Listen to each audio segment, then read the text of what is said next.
Hello दोस्तों, welcome back to my YouTube channel. ओ जी भाई, नया हफ्ता हो गया है स्टार्ट और आज तो भाई बहुत धूप निकलने वाली है भाई यहाँ पे। और जबकि टेम्परेचर भाई वही है, 0 डिग्री के आसपास है। बट हाँ, जैसे जैसे दिन आएगा भाई, टाइम ज्यादा होगा, वैसे ही भाई थोड़ा टेम्परेचर भी बढ़ेगा, तो अच्छा दिन होने वाला है। तो सबको भाई very very very good morning.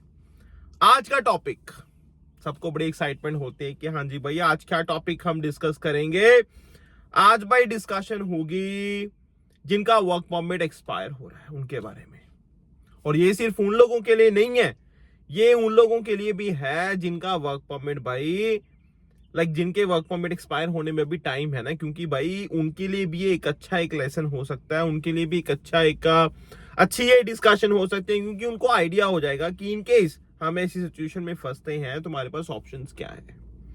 ठीक है जी, तो मजा आने वाला है भाई बहुत। और डिस्कशन करेंगे, मैं अपना व्यू पॉइंट दूंगा, आप अपना बताना भाई। ठीक है जी, तो जी मैं बात बता दूं भाई, देखो जी, किसी ने 2 साल की स्टडी की और 3 साल का वर्क परमिट ले लिया। अब भाई जो जनरल कैटेगरी का एक्सप्रेस एंट्री का ड्रॉ है 549 गया, और किसी का भाई स्कोर मान लो इतना नहीं जा रहा, और बहुत टाइम से भाई 535 530 520 के आसपास रह रहा है। 520 तो चलो फिर भी मैंने भाई कम बोल दिया, 524 बोल दो, ठीक है ना। तो करते करते करते करते भाई उनका चलो ठीक है भाई, किसी कैटेगरी बेस्ड ड्रॉ में भी नंबर नहीं है उनका, क्योंकि उनकी जॉब वैसी है। अब वो क्या करें, ऑप्शन क्या है, स्कोर इतना बनता नहीं है, कैटेगरी बेस में उनका वो एलिजिबल नहीं है। क्या करें क्या करें क्या करें। वर्क परमिट एक्सपायर हो रहा है जी, किसी का 1 महीने में हो रहा है, 2 महीने में हो रहा है, 3 महीने में हो रहा है। तो टेंशन टेंशन टेंशन टेंशन, बहुत ज्यादा टेंशन। तो देखो जी, मैं आपको भाई कुछ ऑप्शंस हम डिस्कस कर लेते हैं जो जिससे आपको फायदा हो सकता है। एंड वो क्या करें जिनके अभी वर्क परमिट एक्सपायर होने में अभी टाइम है, 1 साल 1.5 साल। तो वो क्या कर सकते हैं, उनको किन चीजों का ध्यान रखना चाहिए, वो सारी चीजें हम इस वीडियो में डिस्कस कर लेंगे। ठीक है भाई, तो देखो जी, सबसे पहले तो भाई सबसे पहले जो पॉइंट आता है कि आप LMIA बेस्ड वर्क परमिट के लिए अप्लाई कर सकते हो। उसको हम क्लोज वर्क परमिट ही बोल देते हैं। उसमें यह है कि भाई आपको एक एम्प्लॉय ढूंढना पड़ेगा, आपको एक जॉब ऐसी ढूंढनी पड़ेगी जिसमें एम्प्लॉयर आपको कहे कि हाँ जी भाई, एम्प्लॉयर गवर्नमेंट को कहे कि हाँ जी भाई, हमें इस स्किल सेट का बंदा, यही बंदा चाहिए, इसके पास सब कुछ है। तो जी LMIA वो आपके बिहाफ पे आपके लिए गवर्नमेंट को अप्लाई करेगा, और गवर्नमेंट बोल देगी ठीक है भाई रख लो, कोई चक्कर नहीं है। उसको LMI मिल गई जी, उसके बेसिस पे आप क्लोज वर्क परमिट के लिए अप्लाई करोगे।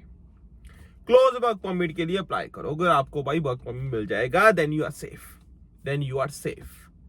मतलब आपका जो ओपन वर्क परमिट है जो एक्सपायर हो रहा था, ठीक है जी, आपको जॉब ढूंढनी है LMIA वगैरह की, उसके बाद आप अप्लाई करोगे, क्लोज वर्क परमिट हो जाएगा। तो open work permit to close work permit हो जाएगा जी। तो वो फिर आप ये है कि यहाँ पे काम कर सकते हो। बट क्लोज वर्क परमिट में ये है कि हाँ, you can work only for that particular employer. आप ऐसा नहीं किसी के लिए भी काम कर रहे हो। ठीक है, ये आपके लिए अच्छी अच्छी ऑप्शन है भाई। दूसरी चीज ये है भाई कि थोड़ा टाइम अगर आपके पास पड़ा हुआ है ना, तो भाई आप जो PNP के प्रोग्राम्स हैं, जो PNP के प्रोग्राम्स हैं, ठीक है जी, अनफॉर्चुनेटली भाई मुझे भी अभी तक समझ नहीं आता। कुछ कुछ लोगों ने तो भाई एक्सप्रेस एंट्री में अपनी फाइल्स पूल में ही नहीं डाली हुई, पूल में डाली ही नहीं हुई। अब यार फाइल ही नहीं डाली हुई, चाहे आपका स्कोर कम है ज्यादा है, तो यार फिर तो आपके चांसेस ही 0 हैं। क्योंकि हो सकता है भाई आपका आपका जो जैसे मान लो आप ओंटारियो में रह रहे हो सकता है भाई ओंटारियो के PNP में आपका कुछ आ जाए। You never know, you never know, right. तो वो चीज हो सकती है या डेफिनेटली हो सकती है भाई, क्योंकि कुछ कुछ के है ना कि आपने देखा होगा PNP वाई एक्सप्रेस एंट्री, मतलब जो PNP वाले हैं वो एक्सप्रेस एंट्री में भाई कैंडिडेट्स देखते रहते हैं, और अगर उन्होंने आपको सिलेक्ट कर लिया, 600 पॉइंट आपके सीधे हैं भाई, वो मतलब PR पक्की है, फिर तो भाई PR पक्की है ना। तो भाई ये चीजें ना थोड़ा समझा करो, थोड़ा सा देखा करो, अपनी फाइल तो एटलीस्ट पूल में डाल दो यार, है ना। तो एक भाई वो भी चलो, मैं कहता हूं कि यार अभी तो अगर आपका एक्सपायर हो रहा है इन नेक्स्ट 1 और 2 मंथ्स, फिर तो मुझे नहीं लगता भाई इतना टाइम सफिशिएंट है उन चीजों के लिए। बट अगेन भाई पहले नहीं किया, चलो अब कर लो, क्या पता, यू नेवर नो, राइट। तो ये चीजें हैं भाई। अब दूसरा है जी, जो भी आपके पास टाइम है, अपना CRS बढ़ा लो भाई, CRS बढ़ा लो।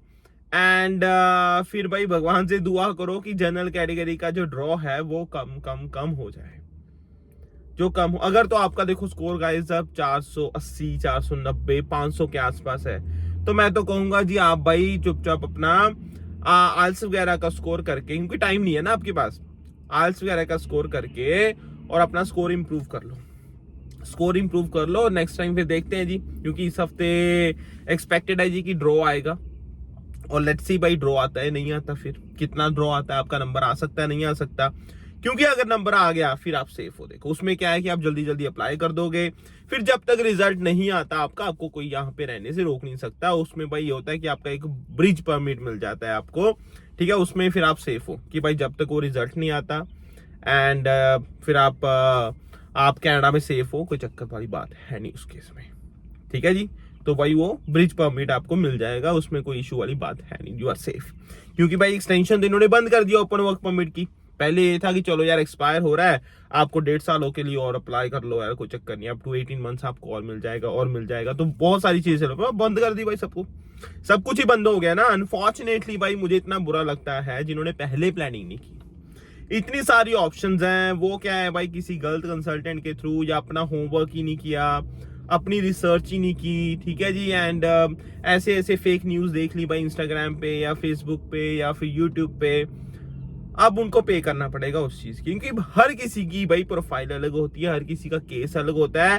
किसी दूसरे के प्रोफाइल में जाके ये देखना कि नहीं यार उसका हो गया मेरा भी हो जाएगा, भाई हर किसी का अलग होता है यार, अलग होता है। मैंने बहुत बार ये चीज समझाने की कोशिश की है, हर किसी का अलग होता है। तो किसी के साथ इस चीज के लिए कंपैरिजन मत रखो, मत रखो भाई, ठीक है जी। ये चीज हो गई। अब देखो जी भाई दूसरी चीज एक और ये भी आती है कि जी जो अभी वर्क परमिट वाले हैं, आपके लिए सबसे बड़ा चैलेंज ये है कि आपने भाई इस सिचुएशन से बहुत कुछ सीखना है। सीखना मतलब अगर आपकी स्टडी कंप्लीट होने वाली है या हो गई है, आप वर्क परमिट के लिए अप्लाई कर रहे हो, भाई अभी से अपनी पीआर की ऑप्शंस देख लो, अभी से अपनी पीआर की ऑप्शंस देख लो। ये कोई सोल्यूशन नहीं है कि हाँ जी भाई हमने ये प्रोविंस चेंज कर लेना है। भाई वहां पे भी जाके आपको पीएनपी देखना पड़ेगा ना, प्रोविंस चेंज करके वहां पे है क्या, AIP अटलांटिक इमिग्रेशन प्रोग्राम है क्या, आप उसमें एलिजिबल हो पा रहे हो नहीं हो पा रहे, ठीक है। या फिर भाई मान लो आपने किसी टेरिटरी या किसी और प्रोविंस में जाके उनके पीएनपी देखने हैं, तो वहां पे भी तो देखना पड़ेगा ना आपको कि भाई आप एलिजिबल होते हो नहीं होते। ऐसा नहीं जी किसी ने बोल दिया तो जी ठीक है मैं तो प्रोविंस चेंज कर लूंगा, कोई चक्कर नहीं जी मेरी पीआर पक्की हो जाएगी। उसी चक्कर में वो 5-6 महीने निकाल देते हैं, उसके बाद पता चलता है नहीं जी वहां पे भी कुछ नहीं हो रहा। फिर फंसने वाली बात हो जाती है। फिर कोई कितने पैसे, जितने भी पैसे मांगता है ना, जितने भी डॉलर मांगता है वो आपको देने पड़ते हैं, क्योंकि आप फंस चुके, आपकी मजबूरी है। तो उस सिचुएशन में मत फंसो भाई, उस सिचुएशन में मत फंसो। मैंने बार बार कहा है कि भाई अभी भी आपके पास बहुत सारी ऑप्शंस हैं पीआर की, आपको बस एक प्रॉपर प्लानिंग की जरूरत है, अपने केस के हिसाब से, अपनी एजुकेशन के हिसाब से, अपने वर्क एक्सपीरियंस के हिसाब से, ठीक है। ये चीजें आपके आइल्स के स्कोर के हिसाब से, आपकी एज के हिसाब से, मैरिटल स्टेटस के हिसाब से भाई आपको थोड़ी सी प्लानिंग की जरूरत है। वरना भाई अगर आपके पास टाइम है तो पीआर के आपके पास बहुत सारे ऑप्शन है। समझदारी इसी में होती है कि आप प्रॉपर टाइम रहते प्लानिंग शुरू कर दो, ताकि आपको बाद में दिक्कत ना हो,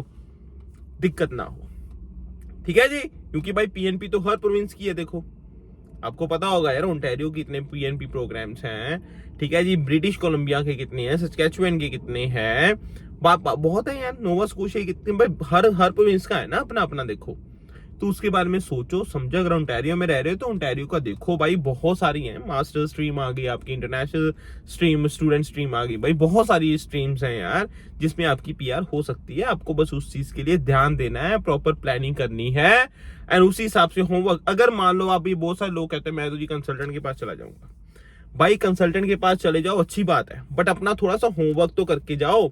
आपको थोड़ा सा ABC तो आती हो, ताकि आप उनके साथ डिस्कशन कर सको। वो आपको बोल देंगे जी कि हाँ जी भाई ठीक है जी, 1 घंटे के $50, आप $50 दे के आ जाओगे, फिर अपनी रिसर्च करोगे, फिर उनसे क्वेश्चन पूछोगे, वो चार्ज करेंगे। ये प्रोसेस इससे अच्छा है कि भाई आप पहले ही अपनी प्लानिंग लेके चलो, अपना होमवर्क करके जाओ, वो कुछ बताएंगे तो आप उसी टाइप पे डिस्कशन कर लो, and done, you are clear, you good to go. Make sense right? तो ये भाई बहुत जरूरी है। मुझे लगता है हम लोगों में थोड़ी सी कमी है ये, आई मीन माइंड मत करना भाई, लेट्स बी प्रैक्टिकल। कि हम ना चीजें दूसरों पे छोड़ देते हैं कि यार अपने आप हो जाएगा, छोड़ो यार, हम अपनी मेहनत नहीं करते उस चीज पे। तो भाई वो चीज छोड़ दो, आपकी लाइफ का सवाल है, आपके करियर का सवाल है, तो थिंक अबाउट इट, ठीक है, थोड़ा सा सीरियस हो जाओ। चलो जी भाई, दोबारा मिलते हैं with another topic and discussion. बाकी मुझे कमेंट सेक्शन में जरूर बताना जी कि आपका वर्क परमिट कब एक्सपायर हो रहा है और आपका क्या प्लान है, ठीक है, ताकि भाई हो सकता है भाई पहले ना हुआ, चलो जी अब आप कर लो, अच्छा डिसीजन आपने ले लिया हो तो भाई दूसरों की भी हेल्प हो जाएगी, है ना। तो बताना जरूर है यार। I see you next time with topic and discussion. ध्यान रखना। Bye bye guys, enjoy, take care, bye bye, bye bye.